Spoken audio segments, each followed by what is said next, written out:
Dark highways, empty streets, quiet forests. On the surface, these places seem peaceful, but sometimes they hide something much darker. Tonight I'm sharing 4 creepy true horror stories that will make you think twice before spending a night alone. These stories come from real people and they're guaranteed to keep you on edge. So grab your headphones, turn the lights down, and let's get started.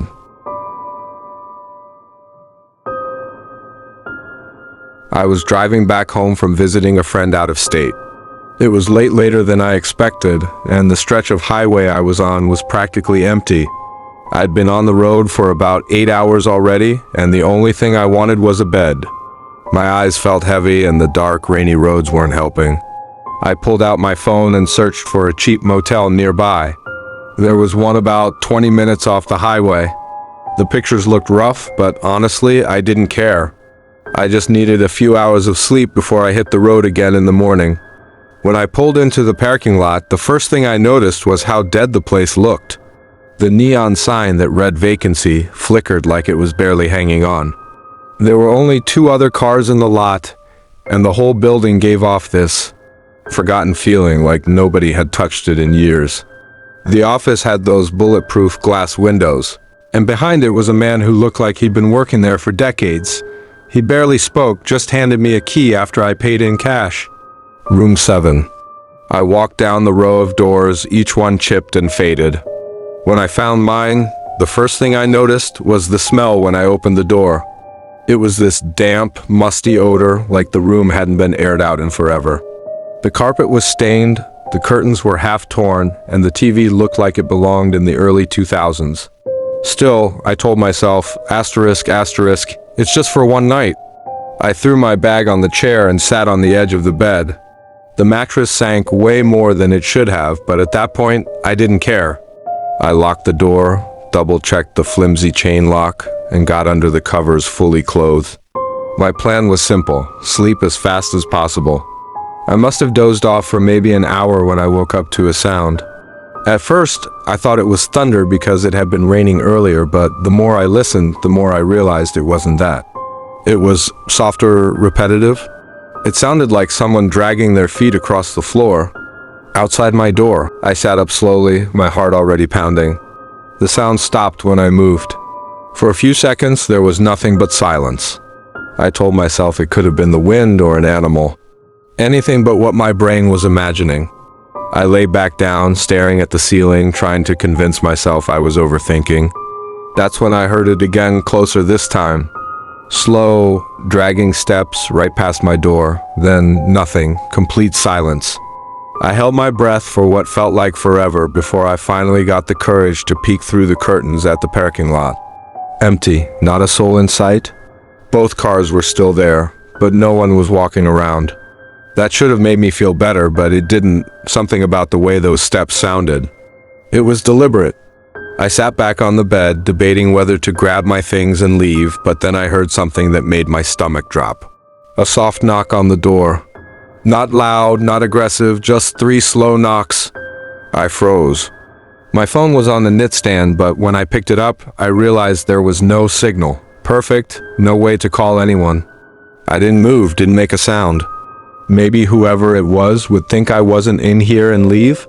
But after a few seconds, the knocks came again. Louder this time, followed by a voice. Asterisk, open the door. It was a man's voice, deep, flat, no emotion in it at all. He said it again, this time harder. Asterisk, open the door now. I stood there, frozen, my back pressed against the wall, staring at the flimsy door that separated me from whoever was on the other side. The chain lock wasn't going to stop them if they wanted in. I heard the doorknob jiggle, once, twice, then he started pushing on the door, the frame creaking like it was about to snap. That's when instinct kicked in. I grabbed my bag, shoved everything in as fast as I could, and headed to the bathroom window. It was small, barely big enough for me to fit through, but I didn't care. I yanked it open, tore the screen off, and squeezed through, scraping my arms in the process. When I hit the ground outside, I didn't even look back. I ran to my car, unlocked it with shaking hands, and sped out of that lot like my life depended on it. As I drove, I glanced in the rearview mirror. The door to my room was wide open, and I swear I saw a man standing in the doorway, just watching me leave.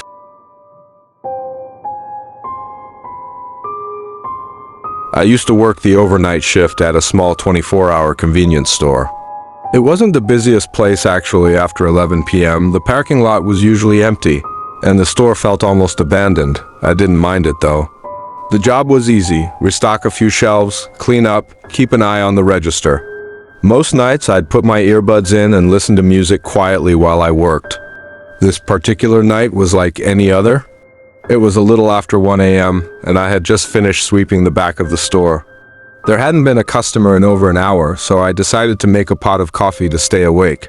As I walked to the counter, something outside caught my attention. Through the glass doors at the front of the store, I saw a figure standing at the edge of the parking lot. Just standing there. I froze for a second, trying to process what I was seeing. It was a man, at least, I think it was a man. He was facing the store, but not moving, not walking toward the entrance, not doing anything. Just standing completely still. At first, I thought maybe he was waiting for a ride, so I kept watching. A minute passed, then two. He didn't move an inch. I grabbed my phone and pretended to scroll, trying to look casual while keeping him in my peripheral vision. Eventually, I walked over to the door and locked it just in case. When I looked back, he was gone.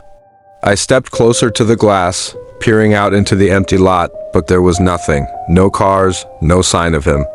I actually laughed a little to myself, thinking maybe I'd imagined it, and went back behind the counter. 10 minutes later, I was restocking cigarettes when I heard something. It was faint at first, like a light tapping. I froze and listened. It was coming from the back room.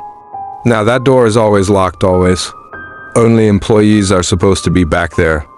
And I knew for a fact I hadn't heard it open. Still, the tapping continued. Soft but steady. I grabbed the small flashlight we kept under the counter and walked toward the sound, my heart pounding harder with every step. The closer I got, the clearer it became. It wasn't tapping.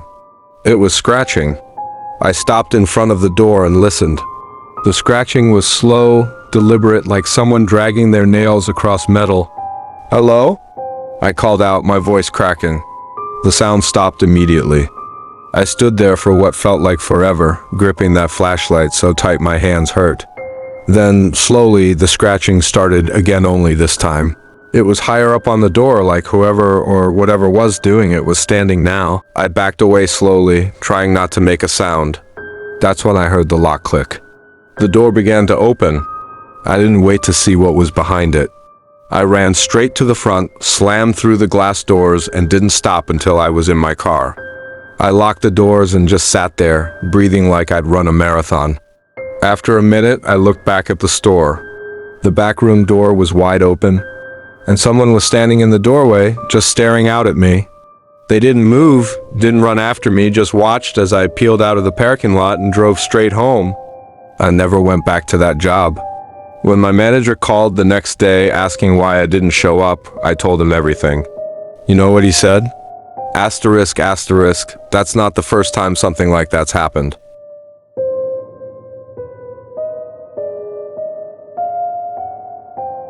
This happened about 6 months ago. I had just moved into a new neighborhood after getting a job in a different city. It wasn't anything fancy, just a small rental house on a quiet street. Honestly, I liked it. It felt peaceful, a fresh start after a rough couple of years. I was still settling in, getting used to the new routine, and that night I was just relaxing on the couch watching Netflix. It was late, probably around 11:30. The street outside was dead quiet, and the only sound in the house was the TV. Out of nowhere, I heard a knock at the door. It startled me because, like I said, it was almost midnight. Who the hell knocks on someone's door that late? At first, I thought maybe it was a delivery mistake or a neighbor with an emergency. I muted the TV and just sat there for a second listening. Another knock. This time, louder. I walked to the door slowly and looked through the peephole. That's when my stomach dropped. There was a man standing there. He wasn't dressed like a delivery driver or anything, just regular clothes. A dark hoodie, jeans. The hood was up and his head was tilted down, so I couldn't see his face clearly. Something about the way he stood completely still sent a chill down my spine.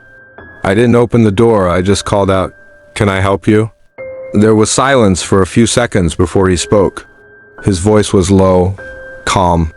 Asterisk, asterisk, I think you have something that belongs to me. That stopped me cold. What? I said, my voice cracking a little. He didn't answer. He just started knocking again, harder this time. Asterisk, asterisk, give it back.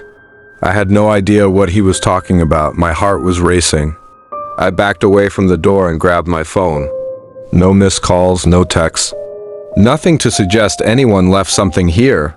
I told him, "You have the wrong house." The knocking stopped. There was silence again. For a moment, I thought maybe he believed me and left. I crept back to the peephole. He was still there, but this time his head was up, and he was smiling. Not a normal smile either. It was wide, unnatural, like something out of a nightmare. Then he said it again, louder this time. Asterisk, asterisk, give IT back. He slammed his hand against the door so hard I felt the frame shake. That's when I ran to the back of the house and locked myself in the bedroom. I called 911, whispering so he wouldn't hear me. As I was on the phone with the dispatcher, I heard the sound of the front door handle rattling violently, then banging, over and over like he was trying to break it down. I told the dispatcher everything. She said officers were on their way and to stay where I was. Then it got quiet. I stayed on the line, shaking, listening for any sound. For a few minutes, there was nothing. No banging, no footsteps. Just silence. When the police finally arrived, they searched the whole property. He was gone. No sign of him anywhere. But here's the part that still keeps me up at night. When the cops came back inside, one of them asked if I had any roommates or family living with me. I told him no, I lived alone. He looked at me and said, "Then who does the toothbrush in your bathroom belong to?" I swear to God, I had never seen that toothbrush before.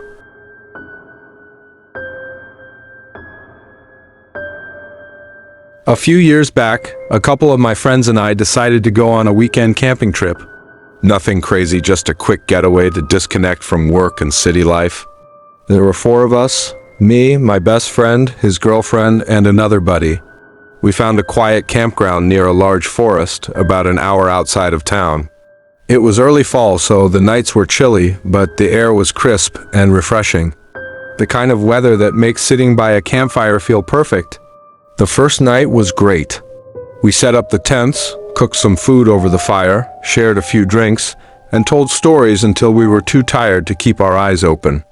The campground was nearly empty, just one other group a couple sites down, and even they seemed to turn in early. By midnight, everything was dead silent. No cars, no voices, just the crackle of the fire and the occasional sound of leaves in the wind. Eventually, we all climbed into our tents and called it a night. I woke up a few hours later to the sound of footsteps. At first, I thought it was one of my friends getting up to use the bathroom, so I stayed still, listening. The steps were slow, deliberate, crunching the dead leaves on the ground. But then I realized something that made my stomach turn. They weren't coming from inside our camp. They were circling it. I peeked out through the tent zipper, just enough to see. The fire was almost completely out, only a few glowing embers left, so it was pretty dark. But in the faint light, I saw a figure moving between the trees. At first, I thought maybe it was someone from the other campsite, until I noticed they weren't holding a flashlight. No light at all. Just walking in total darkness, circling us. I whispered my friend's name, but he didn't wake up. None of them did. I watched as the figure stopped about 20 feet away, just standing there. Staring. I couldn't see their face, but I could feel it, the way they were angled, the way their head tilted slightly. They were looking right at our tents. I didn't move, didn't breathe. After what felt like forever, they turned and disappeared into the trees. I lay there, wide awake, for the rest of the night, clutching the little pocket knife I brought for cutting ropes and food. When the sun came up, I finally unzipped my tent and stepped out. Nothing looked out of place except for one thing. There were footprints in the dirt. Dozens of them, all around our campsite. Some came from the woods, others stopped right in front of our tents. And the creepiest part? The footprints weren't just from boots or sneakers. Some of them were barefoot. We packed up and left within the hour. On the way out, I stopped at the ranger station to tell them what happened. The guy working there just looked at me and said, "Yeah, you're not the first to see him. Be careful out there," and went back to his desk. I still wonder what he knew and what would have happened if I had stepped out of that tent. If you've made it this far, you're probably checking your doors and windows right now. These stories remind us that danger doesn't always announce itself, it's often closer than we think. If you enjoyed these stories and want more real horror, make sure to hit that like button, subscribe, and turn on notifications so you never miss a night like this. And if you have your own terrifying experience, share it in the comments below. Until next time, stay safe out there.